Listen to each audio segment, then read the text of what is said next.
Quiero invitarles que abran sus Biblias, por favor, en Marcos. Marcos capítulo 10. Vamos a leer desde el versículo 32 al 45. Marcos 10, versos 32 al 45. Nosotros continuamos nuestra serie de exposiciones en el Evangelio de Marcos, serie que hemos titulado En Rescate por Muchos. Y hoy nos corresponde ver este pasaje, esta sección que va del verso 32 al 45 del capítulo 10. Escuchemos con atención la palabra del Señor, palabra que es infalible, inerrante y suficiente. Iban por el camino subiendo a Jerusalén, y Jesús iba delante de ellos. Estaban asombrados, y los que lo seguían tenían miedo. Entonces, volviendo a tomar a los 12 aparte, les comenzó a declarar las cosas que le estaban por acontecer.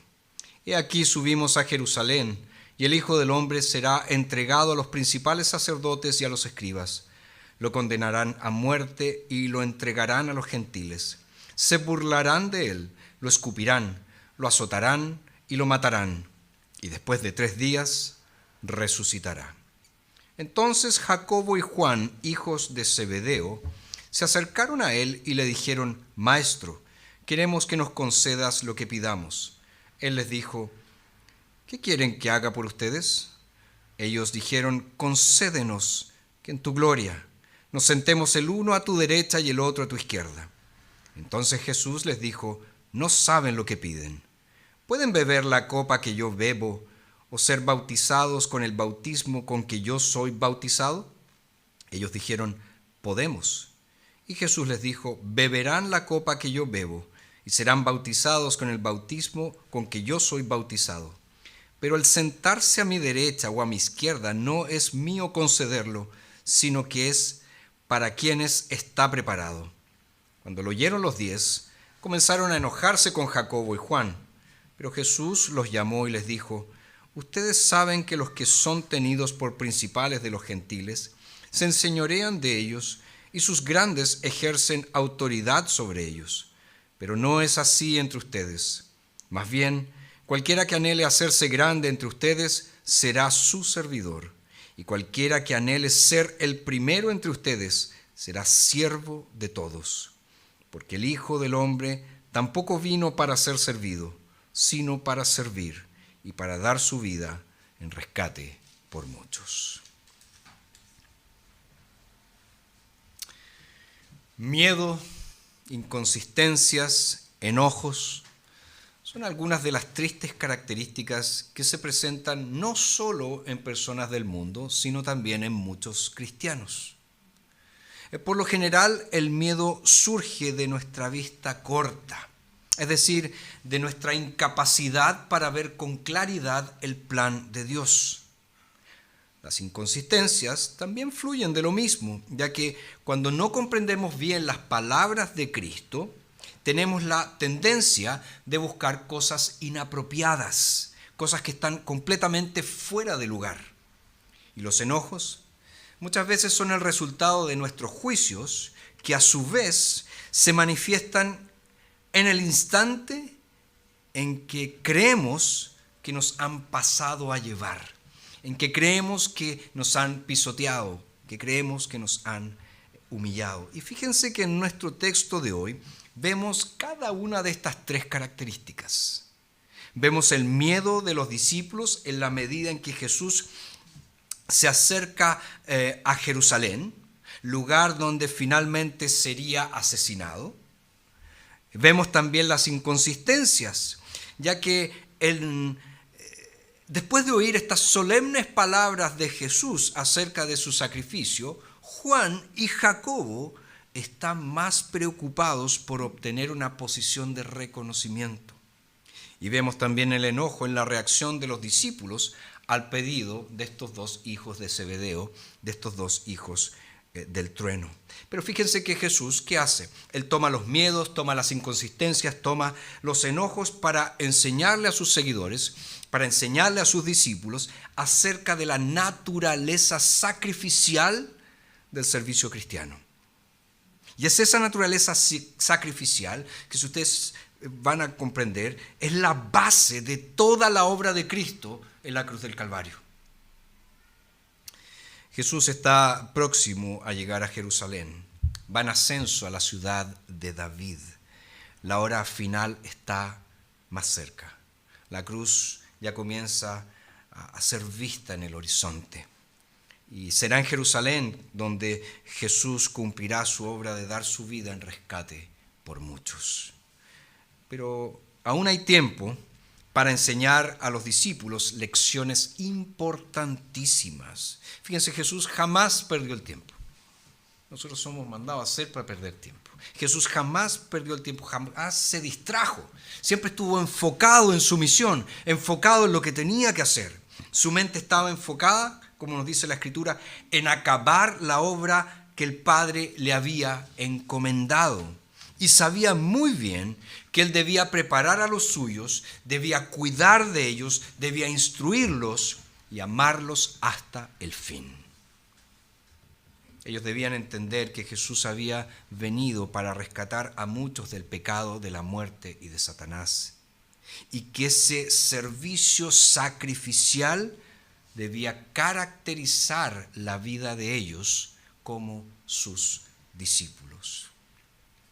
Considerando todo esto que he mencionado, el tema para hoy es el siguiente: en rescate por muchos. En rescate por muchos. Y lo primero que el texto nos muestra es el temor ante lo que viene. El temor ante lo que viene. Verso 32 nos dice: iban por el camino subiendo a Jerusalén y Jesús iba delante de ellos. Estaban asombrados y los que los seguían tenían miedo. Entonces, volviendo a tomar a los 12 aparte, les comenzó a declarar las cosas que le estaban por acontecer. He aquí subimos a Jerusalén y el Hijo del Hombre será entregado a los principales sacerdotes y a los escribas. Lo condenarán a muerte y lo entregarán a los gentiles. Se burlarán de él, lo escupirán, lo azotarán y lo matarán. Y después de 3 días resucitará. Fíjense que Marcos nos dice aquí que Jesús y sus discípulos van en ascenso, ya van subiendo a Jerusalén, que Jerusalén quedaba en las montañas, hasta el día de hoy queda en las montañas. Y nos dice el texto que Jesús iba delante de ellos, liderando, como siempre lo hacía. Él iba ahí a paso firme, él iba delante de ellos, por así decirlo, con valentía. Y esto probablemente fue lo que produjo que sus discípulos estuvieran asombrados, nos dice el texto. Posiblemente la determinación de Jesús los dejó así. Marcos también dice que el resto que los seguía tenían miedo, Entonces fíjense, los que seguían a Jesús estaban profundamente impactados al verlo caminando a paso firme rumbo a Jerusalén, sabiendo que en Jerusalén le esperaba la muerte. Tal vez este asombro y miedo era el resultado de que ellos sabían muy bien que en Jerusalén Jesús se encontraría cara a cara con sus opositores, con todos aquellos que desde el inicio de su ministerio se habían opuesto a él. Acuérdense que muchas veces ya en este evangelio hemos hablado de ciertas comisiones, de ciertos enviados de Jerusalén que venían a evaluar a Jesús, que venían a tentar a Jesús, que venían a ponerlo a prueba. Entonces probablemente estos seguidores estaban impactados al ver que Jesús iba rumbo donde estaban sus enemigos. Nosotros tenemos la tendencia de huir de nuestros enemigos, de no enfrentar a nuestros enemigos, de no ir cara a cara donde están aquellos que nos aborrecen. Jesús no lo hizo así. Él fue directo a Jerusalén. Pero ojo, no solo estos seguidores de Jesús tenían miedo por lo que le podría ocurrir a Jesús en Jerusalén, sino también que ellos mismos tenían miedo de lo que les podría suceder, ya que ellos estaban asociados con Jesús, eran seguidores de Jesús. ¿Y qué es lo que hace nuestro Señor? Una vez más toma a los 12 y comienza a decirles lo que le va a acontecer. Dice que sería traicionado, que sería condenado, que sería objeto de burlas y vejaciones, que sería azotado y que finalmente lo matarían. Pero, dice Jesús, después de 3 días voy a resucitar. Obviamente, ninguna de estas cosas son buenas noticias. Recordemos que este es un grupo de hombres, con excepción de Judas, que amaban a Jesús. Este grupo amaba realmente a Jesús. Él era su maestro, Él es su líder, Él es su Señor. Y oír de sus propios labios todas estas cosas debe haber sido tremendo. Aunque, tal como ya lo hemos visto antes, esta no es la primera vez que Jesús les dice estas cosas. Jesús ya les había dicho en otras oportunidades, como vimos en el capítulo 8, como vimos 2 veces en el capítulo 9, que Jesús les dijo lo que iba a suceder en Jerusalén. Entonces, ¿qué pretendía Jesús con esto que les dijo? ¿Acaso pensaba que estas palabras iban a animar a sus seguidores, estos que estaban asombrados y que estaban llenos de temor? ¿Por qué Jesús era tan insistente y era tan claro con respecto a lo que le sucedería en Jerusalén? Bueno, podemos dar algunas razones. La primera es que Jesús quería imprimir en ellos la verdad de que Él había venido al mundo con una misión específica. Vino a morir por las ovejas. Él vino a morir por las ovejas. Por lo tanto, debía quedarles claro a estos hombres que su muerte en Jerusalén era necesaria, porque para eso precisamente Él había venido. Ellos debían tener claro en sus mentes, en sus corazones, que nada, absolutamente nada de lo que iba a ocurrir en Jerusalén estaba fuera del plan de la redención, estaba fuera del plan de la salvación. Él era el siervo sufriente del que profetizó Isaías, aquel que herido por nuestras transgresiones fue, y aquel que molido por nuestros pecados fue. Pero no solo Jesús quería imprimir en ellos esto, también podríamos decir que Jesús quería darles esperanza. Quería darles esperanza. Recuerdan que al final del versículo 34 Jesús dice, y después de 3 días resucitará.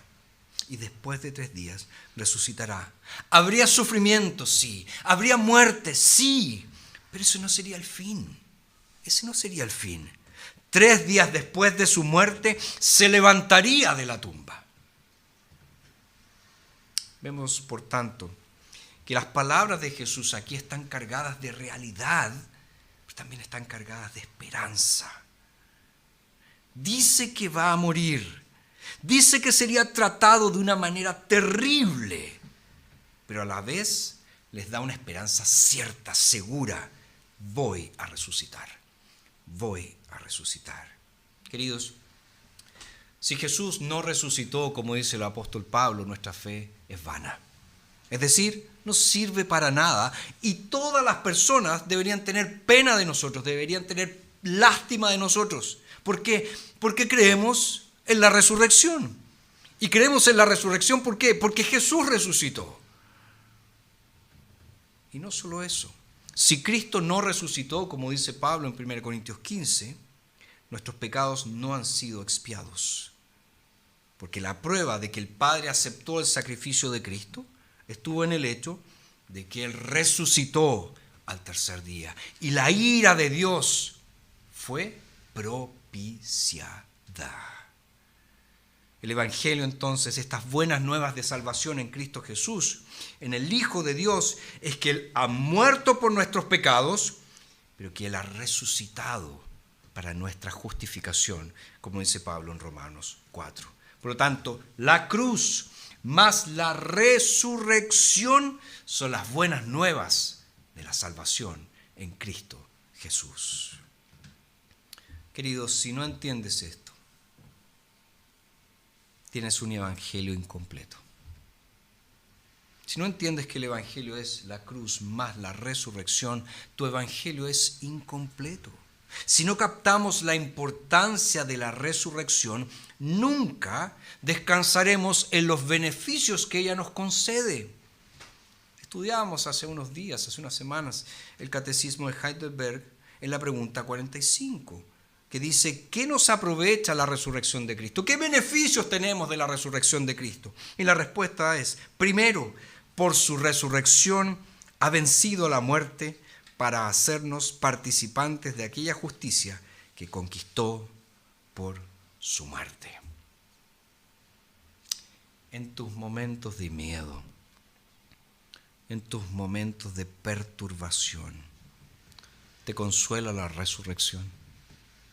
Trae consuelo a tu vida saber que si Jesús resucitó y yo estoy en Cristo, luego he de resucitar en el último día.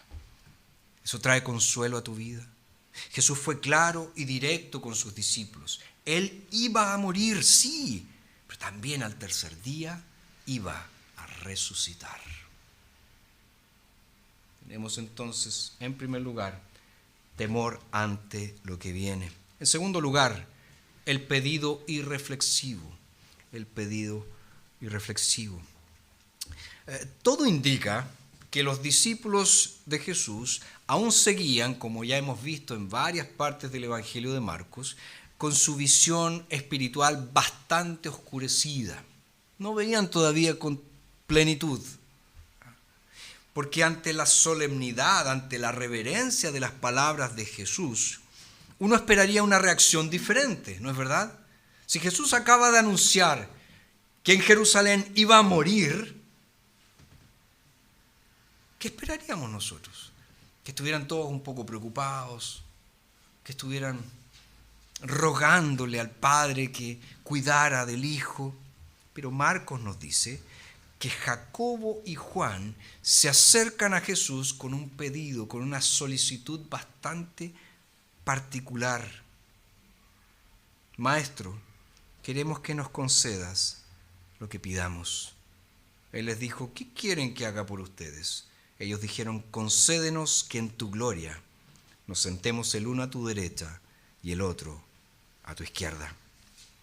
Fíjese que Mateo nos da una información adicional. Nos dice que fue la madre de estos dos la que vino donde Jesús a solicitar esto. Pero eso que nos informa Mateo no significa que Jacobo y Juan no lo desearan. ¿Alguna vez te ha pasado eso? Seguramente te pasó en tu adolescencia, ¿verdad? Que tu mamá fue a pedir algo, a decir algo, y tú estás escondido por ahí y dices, ¡ucha, mi mamá! ¿Cómo se le ocurrió decir esa cuestión? Eso no es lo que está sucediendo aquí. Marcos nos deja muy claro que ellos deseaban también esto. Ellos usaron una intermediaria, a la mamita. Mamita, anda a hablar con el Señor para que a lo mejor, siendo tú nuestra mamá más viejita, te dice que sí al tiro, porque nosotros queremos esto. Ahora, ¿cuál era el problema o qué había de malo en esta solicitud? Bueno, en primer lugar tenemos que señalar que ellos entendían, y eso es lo bueno, que Jesús tendría un reino, el reino del Mesías. Ellos sabían muy bien esto porque parte de la esperanza mesiánica del Antiguo Testamento apuntaba a un reino futuro, el reino del Mesías, el reino del ungido. Ahora es interesante que Marcos usa aquí la expresión gloria. Mateo usa la expresión reino, pero Marcos usa gloria. Dice, concédenos que en tu gloria nos sentemos el uno a tu derecha y el otro a la izquierda. Tal vez Marcos usa esta expresión como un recordatorio de que ambos, Jacobo y Juan, habían visto la gloria de Jesús en la transfiguración. ¿Y se acuerdan lo que pasó en aquella oportunidad? Pedro dice, uy, es excelente, es bueno que nosotros estemos aquí, hagamos 3 casitas y quedémonos aquí para siempre. Entonces, con esa experiencia, Jacobo y Juan dijeron, oye, busquemos esto. Sería espectacular que nosotros, en este reino glorioso de Jesús, uno esté a la derecha y el otro a la izquierda. Ellos esperaban este reino glorioso, el reino en que todos los enemigos del Señor serían derrotados. ¿Y qué querían ellos en ese reino? Un lugar especial. Un lugar especial. Querían estar sentados el uno a la derecha y el otro a la izquierda, es decir, un lugar de importancia, un lugar de destaque. No querían ser del montón, no querían pasar desapercibidos, buscaban en su orgullo pecaminoso notoriedad. Querían una posición de honor, una posición de influencia en ese reino. Y Jesús inmediatamente los corrige. Verso 38. No saben lo que piden. ¿Pueden beber la copa que yo bebo o ser bautizados con el bautismo con que soy bautizado? Ellos dijeron, podemos. Y Jesús les dijo, beberán la copa que yo bebo y serán bautizados con el bautismo con que yo soy bautizado. Pero el sentarse a mi derecha o a mi izquierda no es mío concederlo, sino que es para quienes está preparado. Jesús les está diciendo en el fondo, ustedes están pensando en gloria, ustedes están pensando en reconocimiento, pero todo aquel que quiera compartir conmigo en la gloria debe pasar por el sufrimiento. Debe pasar por el sufrimiento. Y esto se desprende ¿de qué? De las referencias que hace Jesús aquí, tanto a la copa cuanto al bautismo. La copa es una imagen de sufrimiento que vamos a ver más adelante. ¿Se acuerdan cuando Jesús está en el jardín de Getsemaní y él está orando, Padre, pase de mí esta copa? Ahí está hablando de qué Jesús, de su sufrimiento, de lo que él experimentaría en la cruz. Es cierto que la copa a veces en el Antiguo Testamento no significa sufrimiento, es una imagen de la bendición. ¿Se acuerdan en el Salmo 23? Mi copa está rebosando. Pero más a menudo, la copa en toda la Escritura es una imagen de juicio y sufrimiento. Entonces, la copa ofrecida a Jacobo y a Juan es una imagen de aquel sufrimiento que ha sido determinado para Jesús por el Padre. Y el bautismo, por su parte, tiene la idea de ser abrumado, de ser inundado por la desgracia y el dolor. Tal vez Jesús estaba aprovechando la familiaridad que tenían estos hombres con el bautismo de Juan. Acuérdense que antes de ser discípulos de Jesús, estos eran discípulos de Juan el Bautista. Y Jesús toma entonces esta figura tan conocida por ellos del bautismo para describir el sufrimiento y la muerte en la que él pronto sería sumergido.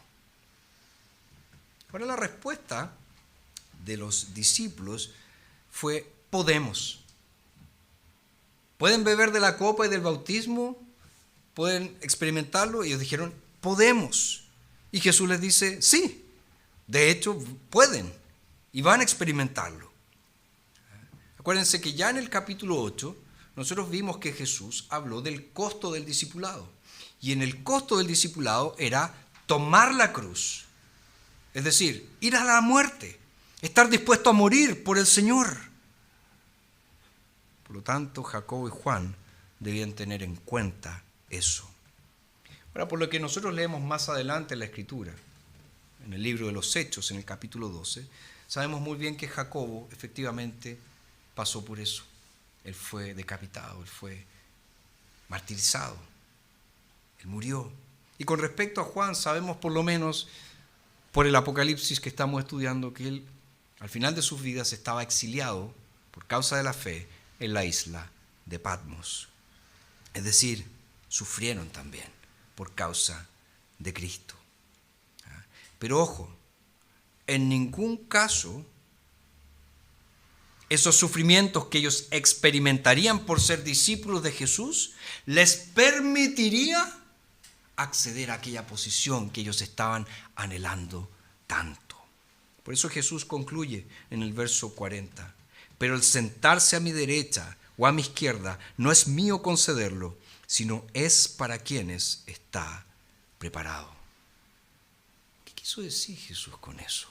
Bueno, a la luz de lo que nosotros ya hemos visto anteriormente, es bastante obvio que aquellos que estarán sentados en lugares de honra son los que menos esperaban estar allí.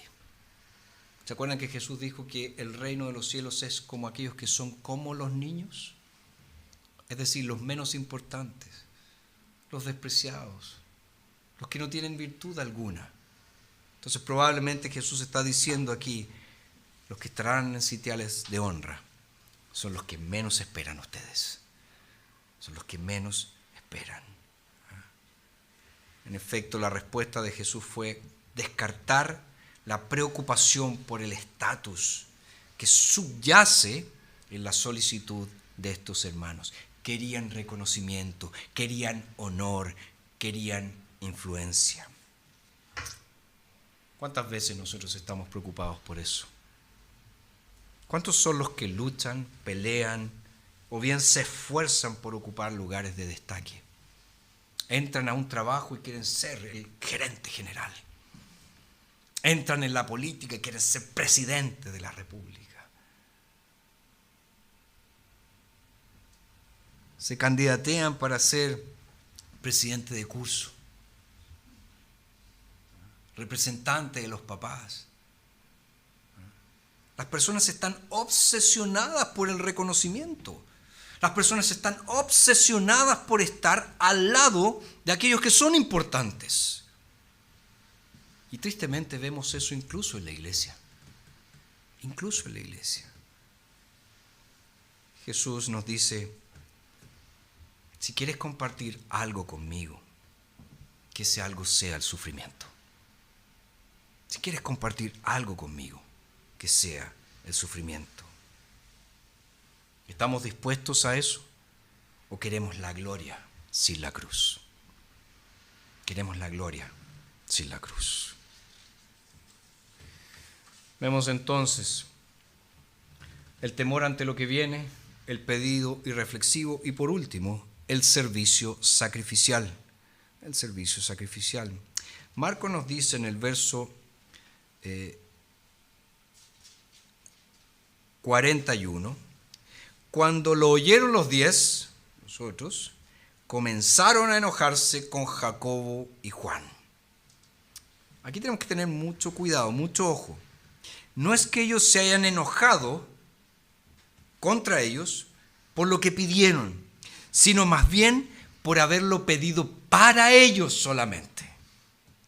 Lo pidieron para ellos.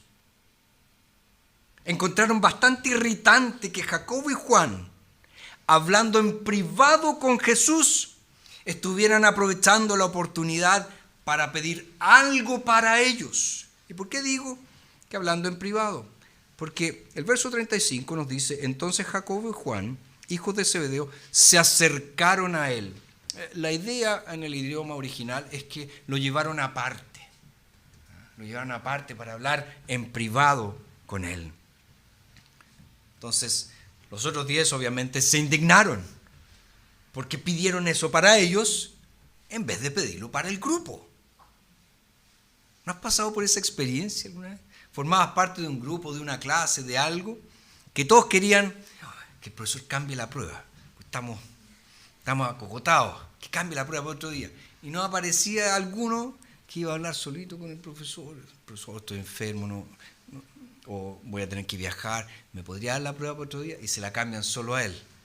¿Cómo quedan los otros? Indignados, podría haberlo pedido para todos en vez de pedirlo para él solamente. Esa es un poco la idea de lo que sucede aquí.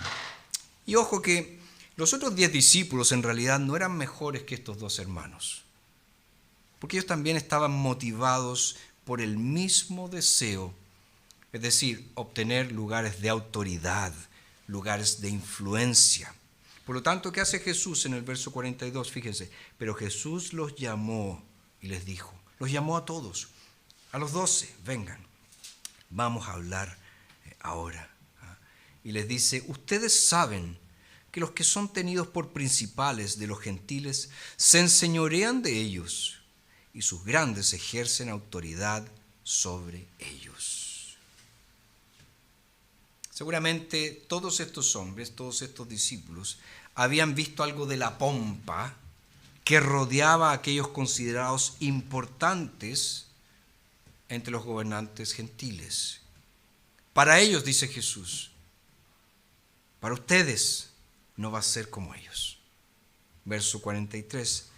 Pero no es así entre ustedes. Más bien cualquiera que anhele hacerse grande entre ustedes será su servidor. Y cualquiera que anhele ser el primero entre ustedes será el siervo de todos. Para ustedes, dice Jesús, será completamente diferente. Y fíjense que en esto, como en muchos otros aspectos, los valores del reino de Dios son muy diferentes a los valores del mundo. De aquí que el término ministro del Evangelio para los pastores es, en mi opinión, bastante importante, porque nos recuerda que el ministro, que el pastor, no está allí como el primero, sino que está allí como el siervo de todos. La palabra ministro significa siervo y está ahí para servir. Fíjense que las expectativas naturales aquí de la sociedad se invierten por lo que nos dice Jesús, porque Jesús nos está diciendo que el liderazgo, se caracteriza no por la pompa, no por el lujo, no por los lugares de destaque, sino por el servicio, por estar bajo la autoridad de otros, como un siervo, es decir, como un esclavo. Y ojo, no se trata aquí de reconocer un rango superior dentro de una determinada jerarquía. Porque claro, tú puedes formar parte de una empresa donde hay jerarquías y tú reconoces tu rango inferior frente al que tiene un rango superior. Pero eso no está hablando Jesús aquí. Él está diciendo, es a todos a quienes tienes que darle la precedencia. No porque Él sea tu jefe, no porque Él sea el gerente general, no porque Él sea tu superior, a todos, incluso los que están debajo de ti. ¿Cuántas veces ustedes seguramente han escuchado esto? Personas que con sus superiores son una seda, pero con los inferiores son unos déspotas, porque se relacionan solo por conveniencia. Pero Jesús dice, no, con ustedes no será así. Ustedes se van a presentar como siervos de todos, como aquellos que están sobre ustedes y como aquellos que están bajo ustedes. Con ellos, ambos, ustedes van a ser esclavos. ¿No es eso radical? ¿No es eso algo completamente diferente? Fíjense que los términos utilizados aquí por Jesús son muy importantes. Él utiliza aquí el término siervo. El término siervo. Y el siervo era un esclavo. Podría haber utilizado el término diácono, que significa servidor, pero utilizó el término esclavo. ¿Por qué? Porque el diácono tenía cierta autonomía, en cambio el esclavo, ninguna. Entonces Jesús está diciendo, entre ustedes, la verdadera grandeza se va a medir de otra forma. La verdadera grandeza estará en aquel que se humilla delante de todos, en aquel que sirve a todos, en aquel que se considera el más bajo de todos. Y ojo, ¿quién es el modelo de este tipo de servicio? Jesús mismo, verso 45, porque el Hijo del Hombre tampoco vino para ser servido, sino para servir, para dar su vida en rescate por muchos. Varios comentaristas consideran que esta es la declaración central del Evangelio de Marcos. Por eso que yo le puse a esta serie en rescate por muchos. Y es impresionante esta declaración. ¿Por qué? Porque presenta con una claridad el hecho de que la muerte de Jesús será una expiación sustitutiva. Él morirá en lugar de otros. Y esta preposición que aparece allí, por muchos, tiene la fuerza de el lugar de muchos. Es decir, Jesús va a morir en lugar de muchos. Y el uso de la palabra muchos obviamente es un eco al texto de Isaías 53, donde, como ya mencionamos, vemos al siervo sufriente del Señor haciendo ¿qué cosa? Cargando con el pecado, cargando con el castigo de los pecadores. ¿Como quién? Como su sustituto. Y Jesús, por lo tanto, es el modelo de siervo para todos. Él estuvo dispuesto a morir por todas las ovejas, por todos aquellos que el Padre le dio. Y durante todo su ministerio terrenal se presentó como quien, como aquel que sirve. Nunca, jamás ves a Jesús buscando reconocimiento. Jamás lo ves buscando destaque. Pero acá hay algo muy importante. Para imitar a Jesús en este sentido, necesitas estar en Él. Para imitar a Jesús y ser como un siervo, necesitas estar en Cristo. Es imposible para nosotros tener a Jesús como ejemplo si no lo tenemos como el Señor y Salvador de nuestra vida. ¿Por qué? Porque unidos a Él podemos servir humildemente. Y fuera de Él, nuestros mejores esfuerzos para ser humildes y para servir son en vano. Ciertamente este es un pasaje muy instructivo, tremendamente aleccionador. Nos llama a hacernos algunas preguntas muy serias. ¿Quieres ser un verdadero discípulo? ¿Quieres ser un verdadero seguidor de Jesucristo? ¿Quieres saber lo que es servir con humildad? La mejor forma de medir la humildad es medir mi capacidad de caer de rodillas y seguir a Jesús donde quiera que Él me lleve, recordando siempre que el verdadero discipulado tiene forma de cruz. Sacrificio, humilde. Jesús vino a dar su vida, vino a rescatar a los cautivos del pecado. Su vida fue un ejemplo de servicio humilde hasta la muerte. Te pregunto entonces, ¿estás dispuesto, estás dispuesta a servir de esta manera? ¿Estás dispuesto, estás dispuesta a servir así? No hay otro camino. No hay otro tipo de discipulado. El único discipulado que existe es el discipulado de la cruz. Oremos. Te agradecemos, Padre, por tu palabra.